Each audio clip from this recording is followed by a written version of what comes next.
Hello, ഇന്ന് നമ്മൾ ഈ ഒരു ബീഡ്സ് വർക്കാണ് കാണാൻ പോകുന്നത്. വളരെ സിമ്പിളാണ്. അവധിക്കാലത്ത് കുട്ടികൾക്കൊക്കെ പോലും ട്രൈ ചെയ്യാവുന്ന ഒരു ബീഡ്സ് വർക്കാണ്. അപ്പോൾ ഇതെങ്ങനെയാണ് ചെയ്യുന്നതെന്ന് നമുക്ക് നോക്കാം. ചെയ്യേണ്ട ഭാഗം ഇതേപോലെ റിങ്ങിലിടുക. റിങ്ങിലിടുന്നത് എങ്ങനെയൊക്കെയാണെന്ന് നമ്മൾ വിശദമായിട്ട് മുമ്പുള്ള വീഡിയോകളിൽ കൊടുത്തിട്ടുണ്ട്. അപ്പോൾ ഇതേപോലെ ഇട്ടതിന് ശേഷം പിന്നെ ഈ എംബ്രോയ്ഡറി നീഡിൽ ഇതേപോലെ വലുതായിട്ടുള്ള നീഡിലാണ്. പിന്നെ ശേഷം ത്രെഡാണ്. ത്രെഡെന്ന് പറയുമ്പോൾ ഞാൻ ഇവിടെ എടുത്തിരിക്കുന്നത് പേൾ കോട്ടൺ ത്രെഡാണ്. ഇതേപോലെയുള്ള ഇത് 2 പിണിയാണ് ഇട്ടിരിക്കുന്നത്. ഒറ്റയെണ്ണമല്ല, 2 തവണയായിട്ട്. ഒന്ന് കയറ്റി വലിക്കുമ്പോൾ 2 തവണ വരുമല്ലോ. അല്ല എങ്കിൽ നമുക്ക് ഇതേപോലെയുള്ള എംബ്രോയ്ഡറി ത്രെഡ് എടുത്താലും മതി. ഈ എംബ്രോയ്ഡറി ത്രെഡിനകത്ത് ഇങ്ങനെ എടുക്കുമ്പോൾ അതിനകത്ത് 6 എണ്ണമാണ് വരുന്നത്. അതിൽ 3 എണ്ണം എടുത്ത് വേണമെങ്കിലും ചെയ്യാം. ഇത് ഫുള്ള് 6 എണ്ണമായിട്ട് വേണമെങ്കിലും നമുക്ക് ചെയ്യാം. ഇത് കണ്ടോ, സെപ്പറേറ്റ് ചെയ്യുമ്പോൾ ഇതുപോലെ 3 എണ്ണം എടുത്ത് ചെയ്താലും മതി. അപ്പോൾ 3 എണ്ണം അല്ല എങ്കിൽ ഇപ്പം കോട്ടൺ ത്രെഡോ നിങ്ങൾക്ക് ഇഷ്ടമുള്ള പോലെ ത്രെഡ് സെലക്ട് ചെയ്യുക.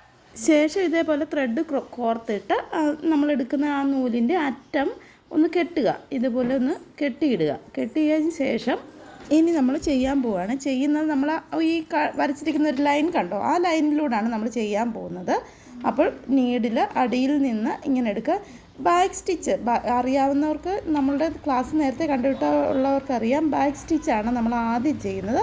അതായത് നമ്മൾ ചെയ്യാൻ ഉദ്ദേശിക്കുന്നതിൻ്റെ ഒരു തൊട്ട് ഇപ്പുറത്ത് നിന്നാണ് ആദ്യം കുത്തി നീഡിലെടുത്തതിന് ശേഷം ഇങ്ങനെ ബാക്കിലേക്കാണ് നമ്മൾ കുത്തിയെടുക്കുന്നത്. ബാക്കിലേക്ക് ഇങ്ങനെ കുത്തിയെടുക്കുമ്പോൾ നമുക്ക് കണ്ടിന്യൂസ് ആയിട്ട് ചെയിൻ വരും. ഇടയ്ക്ക് ഗ്യാപ്പ് ഇല്ലാതെ ഇങ്ങനെ നമ്മുടെ സ്റ്റിച്ച് വരും. ആ സ്റ്റിച്ച് അതായത് മെഷീനിൽ അടിക്കുന്ന പോലെയുള്ള സ്റ്റിച്ച് വരും. അതിന് വേണ്ടി നമ്മളിങ്ങനെ ബാക്ക് സ്റ്റിച്ചാണ് ചെയ്ത് വിടുന്നത്. ഈ ബാക്ക് സ്റ്റിച്ച് ചെയ്തതിന് ശേഷം അതിൽ കൂടിയാണ് നമ്മൾ ബീഡ്സ് ഇട്ട് ചെയ്യാൻ പോകുന്നത്. അതുകൊണ്ട് ആദ്യം നമ്മൾ എടുത്ത ത്രെഡ് കൊണ്ട് ഇങ്ങനെ ബാക്ക് സ്റ്റിച്ച് ചെയ്യുകയാണ്. അപ്പോൾ ഇത്ര ചെയ്തപ്പോൾ ഏകദേശമൊക്കെ മനസ്സിലായി കാണുമല്ലോ. ഇത് നമുക്ക് സ്റ്റിച്ച് ചെയ്ത ഡ്രസ്സുകളിലൊക്കെ പോലും വേണമെങ്കിൽ ചെയ്യാവുന്നതാണ്.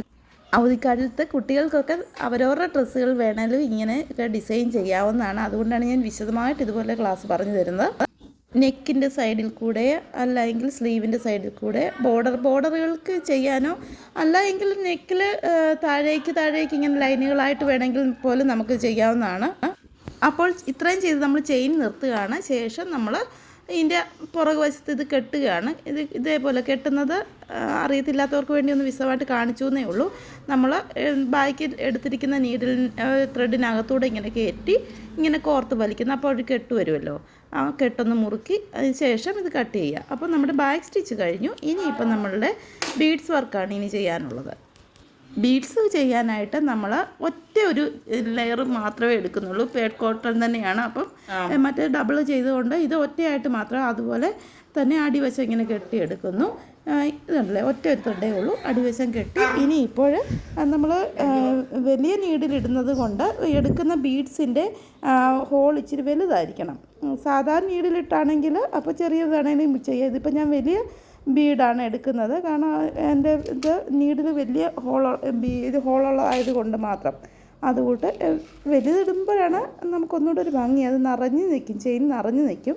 അപ്പോൾ ഇതേപോലെ നമ്മൾ നീഡിൽ പൊക്കി എടുത്തതിന് ശേഷം അകത്തിലൊരു ബീഡ് ഇട്ടിട്ട് ആ നീഡിലിൻ്റെ ബാക്ക് വശമാണ് ഞാൻ ഇങ്ങനെ എടുക്കുന്നത്. അല്ലെങ്കിൽ നമ്മൾ ക്ലോത്തിലോട്ട് ചിലപ്പം കുത്തിക്കയറും ഷാർപ്പായിട്ടുള്ളിടം വെച്ചാൽ. അതുകൊണ്ട് ഇതേപോലെ കണ്ടില്ലേ, ശേഷം പൊക്കിയെടുത്തതിന് ശേഷം പിന്നെ ഒരു ബീഡ് കോർക്കുകയാണ്. പിന്നെ അടുത്ത ആ സ്റ്റിച്ചിനകത്തൂടെയാണ് ഇങ്ങനെ കയറ്റി വിടുന്നത്. ശേഷം പിന്നെയും ഒരു ബീഡ് കോർക്കുന്നു. അതല്ലേ, ഇതേപോലെ ഒരു ബീഡ് കോർക്കുക. ബീഡ് കോർത്തതിന് ശേഷം നമ്മളുടെ അടുത്ത ഒരു സ്റ്റിച്ച് ഉണ്ടല്ലോ, ആ സ്റ്റിച്ചിന് അകത്തുകൂടെ ഇങ്ങനെ കയറ്റി വിടുന്നു.